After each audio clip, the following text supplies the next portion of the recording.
আসসালামু আলাইকুম। Hello viewers, welcome back to my Mira cooking. আজকে আপনাদেরকে দেখাবো খুব সহজেই এবং অল্প সময়ে মজাদার ও সুস্বাদু সেমাই ঝুরি রেসিপি। এটি খেতে এতটাই টেস্টি যে বলে বোঝানো যাবে না। যে কেউ খেলে আপনার প্রশংসায় পঞ্চমুখ হবে। তো চলুন শুরু করা যাক। প্রথমে আমি একটি প্যানে পরিমাণ মতো পানি ফুটিয়ে নিয়েছি। আমি এখানে রাঁধুনি সেমাই নিয়েছি 1 প্যাকেট। এরপর গরম পানিতে ছেড়ে দিয়েছি। 3-4 মিনিটের মতো নাড়াচাড়া করে সিদ্ধ করে নিয়েছি। এরপর সেমাই উঠিয়ে পানি ঝরিয়ে নেব।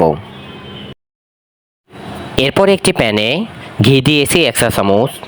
পরিমাণ মতো কাঠবাদাম, কাজু বাদাম, পেস্তা বাদাম কুচি করে কেটে দিয়েছি। কিশমিশ দিয়েছি 10 থেকে 12টি। এরপর নাড়াচাড়া করে নেব। এরপর 1 কাপ নারকেল কোড়া দিয়ে দেব। চিনি দিয়েছি 1/2 কাপ। ভালোভাবে নাড়াচাড়া করে নেব।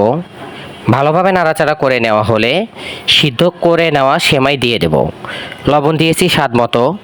কনডেন্স মিল্ক দিয়েছি 1 কাপ। আবারও ভালোভাবে নাড়াচাড়া করে নেব। ভালোভাবে নাড়াচাড়া করতে করতে যখন সেমাই শুকিয়ে আসবে এবং সুন্দর একটা স্মেল চলে আসবে, তখন এই চুলা থেকে উঠিয়ে নেব। ঈদের স্পেশাল সেমাই রেসিপি হিসেবে আপনারা একবার চাইলে বাসায় ট্রাই করে দেখতে পারেন। তো তৈরি হয়ে গেল আমার স্পেশাল সেমাই ঝুরি রেসিপি। ঈদের স্পেশাল সেমাই রেসিপি হিসেবে আপনারা একবার বাসায় ট্রাই করে দেখতে পারেন। আশা করি আজকের রেসিপি আপনাদের অনেক ভালো লেগেছে। আমার রান্না ভালো লাগলে লাইক, কমেন্ট, শেয়ার করে অবশ্যই জানাবেন। ভালো থাকবেন। আল্লাহ হাফেজ।